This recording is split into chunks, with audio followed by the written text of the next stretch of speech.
Hello, squirrel listeners. Got my sheep hat on today. I didn't make it. One of these days I'm going to learn how to do this color work. One of these days. Chapter 28 of Anne of Ingleside. Cock Robin did come back when Ingleside and Rainbow Valley burned again with the green, evasive flames of spring, and brought a bride with him. The two built a nest in Walter's apple tree, and Cock Robin resumed all his old habits, but his bride was shyer, or less venturesome, and would never let anyone come very near her. Susan thought Cock Robin's return a positive miracle, and wrote Rebecca Dew about it that very night. The spotlight in the little drama of life at Ingleside shifted from time to time, now falling on this one, now on that. They had got through the winter without anything very much out of the way happening to anyone. In June it was Di's turn to have an adventure. A new girl had begun coming to school, a girl who said, when the teacher asked her name, "I am Jenny Penny," as one might say, "I am Queen Elizabeth," or "I am Helen of Troy." You felt the minute she said it that not to know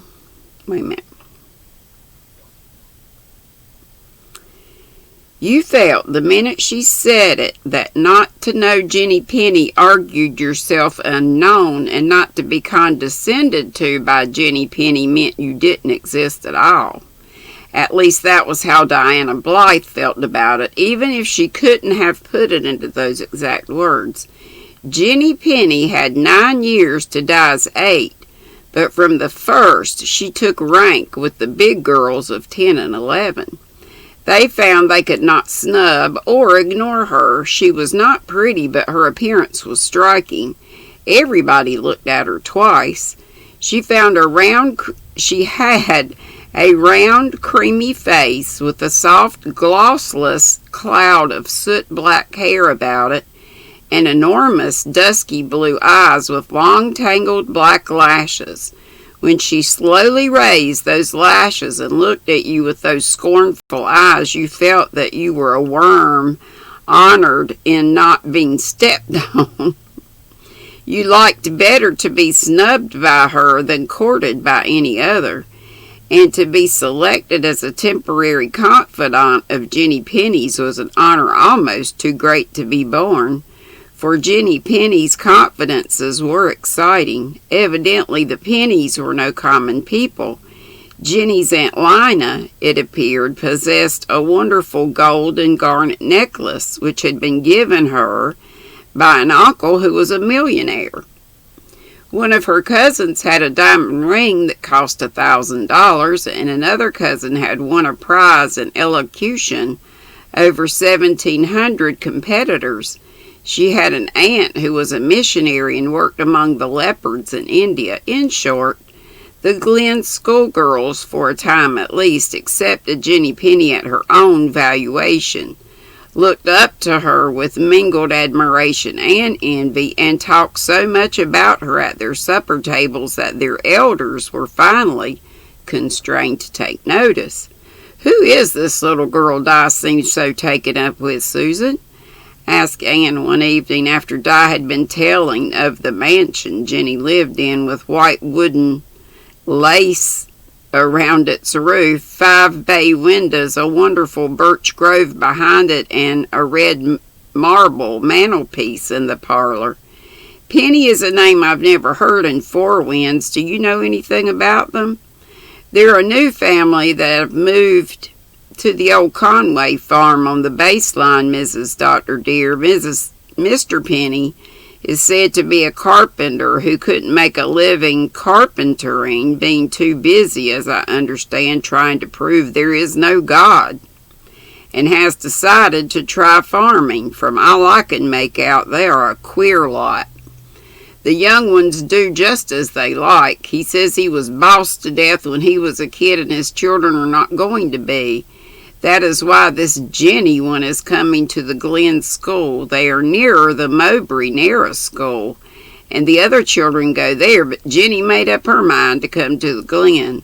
Half the Conway farm is in this district, so Mr. Penny pays rates to both schools, and of course he can send his children to both if he likes. Though it seems this Jenny is his niece, not his daughter. Her father and mother are dead. They say it was George Andrew Penny who put the sheep in the basement of the Baptist church at Mowbray Narrows. I do not say they're not respectable, but they are also unkempt, Mrs. Dr. dear, and the house is topsy-turvy.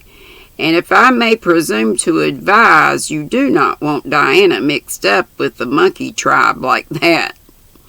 I can't exactly prevent her from associating with Jenny in school, Susan. I don't really know anything against this child, though I feel sure she draws a long bow in telling of her relatives and adventures. However, Di will probably soon get over this crush, and will hear no more of Jenny Penny. What a name. They continued to hear of her, however.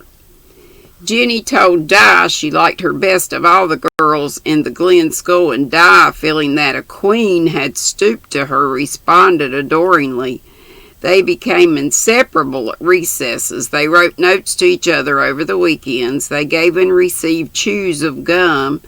They traded buttons and cooperated in dust piles, and finally Jenny asked Di to go home with her from school and stay all night with her. Mother said no, very decidedly, and Di wept copiously. You let me stay all night with Persis Ford, she sobbed. That was different, said Anne, a little vaguely. She did not want to make a snob of Di, but all she had heard about the Penny family had made her realize that as friends for the Ingleside children, they were quite out of the question. And she had been considerably worried of late over the fascination Jenny so evidently possessed for Diana. I don't see any difference, wailed Di. Jenny is just as much of a lady as Persis, so there. She never chews balt gum. She has a cousin who knows all the rules of etiquette, and Jenny has learned them all from her. Jenny says we don't know what etiquette is, and she had the most exciting adventures. Who says she has? Demanded Susan. She told me herself. Her folks aren't rich, but they have got very rich and respectable relatives. Jenny has an uncle who is a judge, and a cousin of her mother's is a captain of the biggest vessel in the world. Jenny christened the ship for him when it was launched. We haven't got an uncle who is a judge or an aunt who is a missionary to leopards either. Lepers, dear, not leopards. Jenny said leopards. I guess she ought to know since it's her aunt. And there are so many things at her house I want to see. Her room is papered with parrots, and their parlor is full of stuffed owls. And they have a hooked rug with a house on it in the hall, and window blinds just covered with roses, and a real house to play in. Her uncle built it for them, and her Grammy lives with them and is the oldest person in the world. Jenny says she lived before the flood. I may never have another chance to see a person who lived before the flood. The grandmother is close on 100, I am told, said Susan, but if your Jenny said she lived before the flood, she is fibbing. You would be likely to catch goodness knows what if you went to a place like that. They've had everything they could have long ago, protested Di. Jenny says they've had mumps, measles, whooping cough, and scarlet fever all in 1 year. I wouldn't put it past them having the smallpox, muttered Susan. Talk of people being bewitched. Jenny has to have her tonsils out, sobbed Di, but that isn't catching, is it? Jenny had a cousin who died when she had her tonsils out. She bled to death without gaining conscience. So it is likely Jenny will too if it runs in the family. She is delicate. She fainted 3 times last week, but she's quite prepared. and that's partly why she's so anxious to have me spend a night with her so that I'd have it to remember after she passed away. Please, Mother, I'll go without the new hat with ribbon streamers you promised me, if you'll let me." But Mother was adamant, and Di betook herself to a tearful pillow. Nan had no sympathy for her. Nan had no use for Jenny Penny. "I don't know what's got into that child," said Ann worriedly. "She's never behaved like this before. As you say, that Penny girl seems to have bewitched her. You were quite right in refusing to let her go to a place so far beneath her, Mrs. Doctor dear." "Oh, Susan, I don't want her to feel that anyone is beneath her. But we must draw the line somewhere. It's not Jenny so much. I think she's harmless enough apart from her habit of exaggeration, but I'm told the boys are really dreadful. The Mowbray Narrows teacher's at her wits' end with them." "Do they tyrannize over you like that?" asked Jenny loftily. Tyrannize. When Di told her she was not to be allowed to go. "I wouldn't let anyone use me like that. I have too much spirit. Why, I sleep out of doors all night when I take the notion. I suppose you'd never dream of doing that." Di looked wistfully at this mysterious girl who had often slept out all night. How wonderful. "You don't blame me for not going, Jenny. You know I want to go." "Of course I don't blame you. Some girls wouldn't put up with it, of course, but I suppose you just can't help it. We could have had fun. I'd planned we'd go fishing by moonlight in our back brook. We often do. I've caught trout that long, and we have the dearest little piggies and a new foal that's just sweet and a litter of puppies. Well, I guess I must ask Sadie Taylor. Her father and mother let her call her soul her own." "My father and mother are very good to me," protested Di loyally, "and my father's the best doctor in P.E. Island. Everybody says so." "Putting on airs because you have a father and mother and I have none," said Jenny disdainfully. "Why, my father has wings and always wears a golden crown. But I don't go about with my head in the air on that account, do I?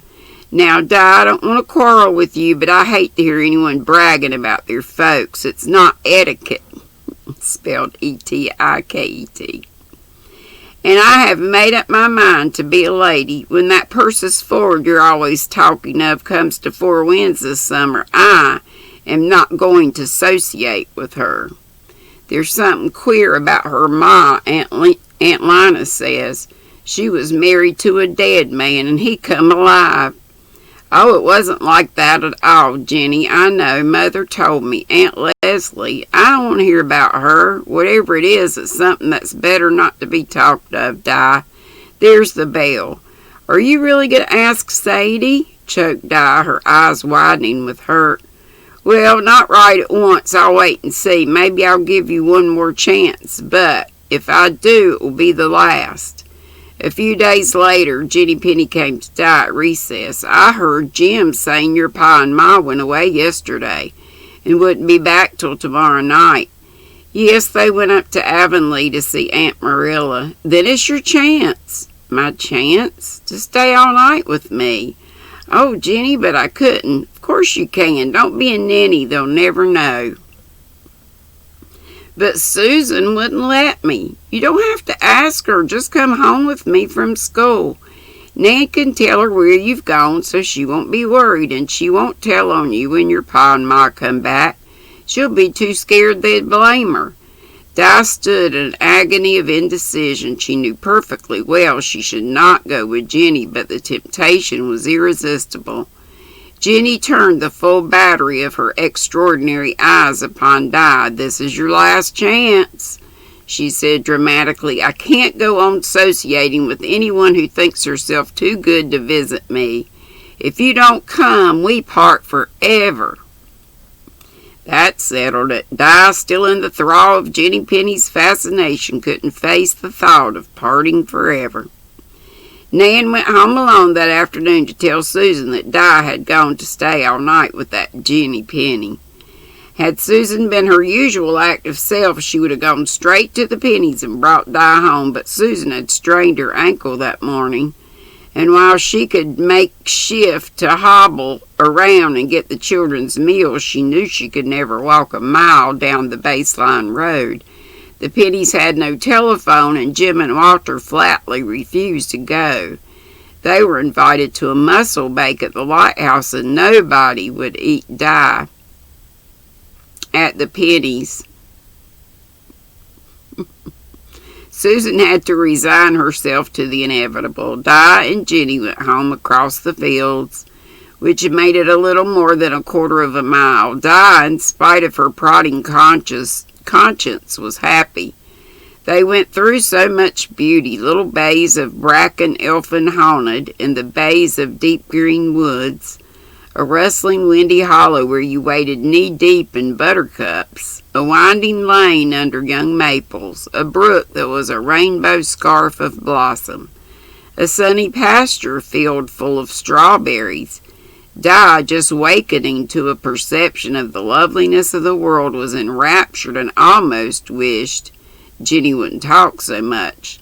That was all right at school, but here Di wasn't sure she wanted to hear about the time Jenny poisoned herself, accidentally, of course, by taking the wrong kind of medicine.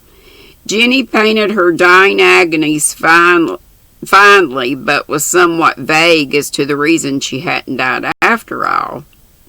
She had lost conscience, but the doctor had managed to pull her back from the brink of the grave.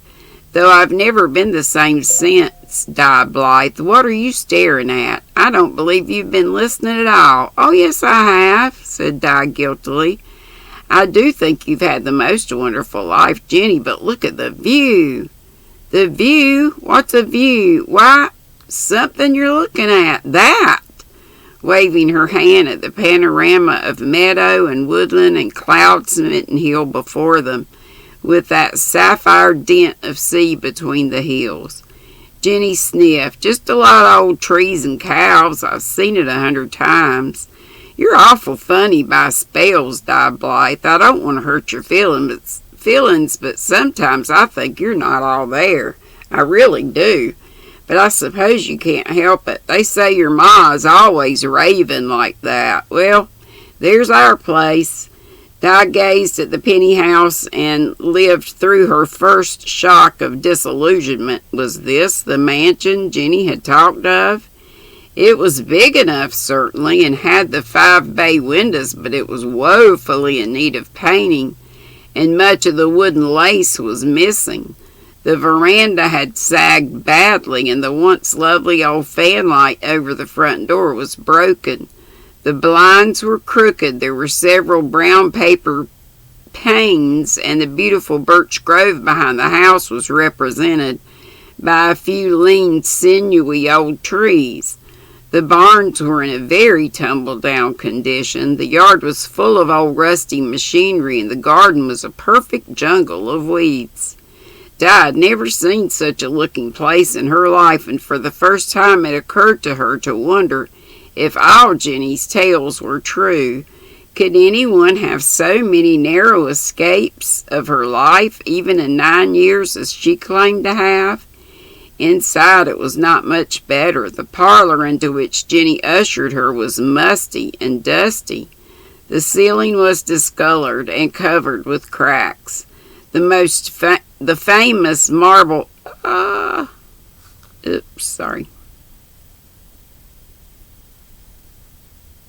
Lost my place.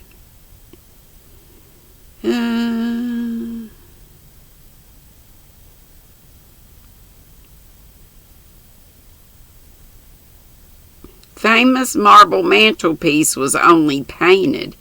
Even Di could see that, and draped with a hideous Japanese scarf held in place by a row of mustache cups. The stringy lace curtains were a bad color and full of holes. The blinds were of blue paper and much cracked and torn, with a huge basket full of roses depicted on them. As for the parlor being full of stuffed owls, there was a small glass case in one corner containing 3 rather disheveled birds, one with its eyes missing entirely. To Di, accustomed to the beauty and dignity of Ingleside, the room looked like something you'd see in a bad dream. The odd thing, however, was that Jenny seemed quite unconscious of any discrepancy between her descriptions and reality. Di wondered if she had just dreamed that Jenny had told her such and such. It was not so bad outside. The little playhouse Mr. Penny had built in the spruce corner looked like a real house in miniature, was a very interesting place, and the little pigs and the new foal were just sweet. As for the litter of mongrel puppies, they were as woolly and delightful as if they belonged to the dog caste of Vere de Vere. One was especially adorable, with long brown ears and a white spot on its forehead, a wee pink tongue, and white paws. Di was bitterly disappointed to learn that they had all been promised. "Though I don't know as we could give you one, even if they weren't," said Jenny. "Uncle's awful particular where he puts his dogs. We've heard you can't get a dog to stay at Ingleside at all. There must be something queer about you. Uncle says dogs know things people don't." "I'm sure they don't know anything nasty about us," cried Di. "Well, I hope not. Is your pa cruel to your ma?" "No, of course he isn't." "Well, I heard that he beat her till she screamed, but of course I didn't believe that. Ain't it awful, the lies people tell? Anyway, I've always liked you, Di, and I'll always stand up for you." Di felt she ought to be very grateful for this, but somehow she was not. She was beginning to feel very much out of place, and the glamour with which Jenny had been invested in her eyes was suddenly and irrevocably gone. She did not feel the old thrill when Jenny told her about the time she had been almost drowned falling in a mill pond. She did not believe it. Jenny just imagined those things, and likely the millionaire uncle and the $1,000 diamond ring and the missionary to the leopards had just been imagined too. Di felt as flat as a pricked balloon, but there was Gammy yet. Surely Gammy was real. When Di and Jenny returned to the house, Aunt Lina, a full-breasted, red-cheeked lady in a none-too-fresh cotton print, told them Gammy wanted to see the visitor. "Gammy's bedrid," explained Jenny. "We always take everybody who comes in to see her. She gets mad if we don't." "Mind you don't forget to ask her how her backache is," cautioned Aunt Lina. "She doesn't like it if folks don't remember her back." "And Uncle John," said Jenny. "Don't forget to ask her how Uncle John is." "Who's Uncle John?" asked Di. "A son of hers who died 50 years ago," explained Aunt Lina. "He was sick for years before he died, and Gammy kind of got accustomed to hearing folks ask how he was. She misses it." At the door of Gammy's room, Di suddenly hung back. All at once she was terribly frightened of this incredibly old woman. "What's the matter?" demanded Jenny. "Nobody's going to bite you, is she?" "Did she really live before the flood, Jenny?" "Of course not. Whoever said she did? She'll be 100, though, if she lives to her next birthday. Come on." Di went gingerly. In a small, badly cluttered bedroom, Gammy lay in a huge bed. Her face, unbelievably wrinkled and shrunken, looked like an old monkey's. She peered at Di with sunken, red-rimmed eyes and said testily, "Stop staring. Who are you?" "This is Diana Blythe, Gammy," said Jenny, a rather subdued Jenny. A nice high-sounding name. They tell me you got a proud sister." "Nan isn't proud," cried Di with a flash of spirit. Had Jenny been running down Nan? "A little saucy, ain't you? I wasn't brought up to speak like that to my betters. She is proud. Anyone who walks with her head in the air like young Jenny tells me she does, is proud. One of your hoity-toities. Don't contradict me." Gammy looked so angry that Di hastily inquired how her back was. "Who says I got a back? Such presumption. My back's my own business. Come here, come close to my bed." Di went, wishing herself 1,000 miles away. What was this dreadful old woman going to do to her? Gammy hitched herself alertly to the edge of the bed and put a claw-like hand on Di's hair. "Sort of carroty, but real slick. That's a pretty dress. Turn it up and show me your petticoat." Di obeyed, thankful that she had on her white petticoat with its trimming of Susan's crocheted lace. But what sort of a family was it, where you were made to show your petticoat? "I always judge a girl by her petticoat," said Gammy. Yours'll pass. Now your drawers." Oh my gosh. Di dared not refuse. She lifted her petticoat. "Lace on them too. That's extravagance. And you never ask about John." "How is he?" gasped Di. "How is he?" says she, bold as brass. "He might be dead for all you know. Tell me this. Is it true your mother has a gold thimble, a solid gold thimble?" "Yes, Daddy gave it to her last birthday." "Why, I'd never have believed it. Young Jenny told me she had, but you can't never believe a word young Jenny says. A solid gold thimble. I never heard the beat of that. Well, you'd better go out and get your suppers. Eating never goes out of fashion. Jenny, pull up your pants. One leg's hanging below your dress. Let us have decency at least." "My pant drawer leg isn't hanging down," said Jenny indignantly. "Pants for pennies and drawers for Blythes. That's the distinction between you and always will be. Don't contradict me." The whole Penny family were assembled around the supper table in the big kitchen. Di had not seen any of them before except Aunt Lina, but as she shot a glance around the board, she understood why. Mother and Susan had not wanted her to come here. The tablecloth was ragged and daubed with ancient gravy stains. The dishes were a nondescript assortment. As for the pennies, Di had never sat at a table with such company before, and she wished herself safely back at Ingleside, but she must go through with it now. Uncle Ben, as Jenny called him, sat at the head of the table. He had a flaming red beard and a bald gray-fringed head. His bachelor brother Parker, lank and unshaven, had arranged himself at an angle convenient for spitting in the wood box, which he did at frequent intervals. The boys, Kurt, 12, and George Andrew, 13, had pale blue fishy eyes with a bold stare and bare skin showing through the holes in their ragged shirts.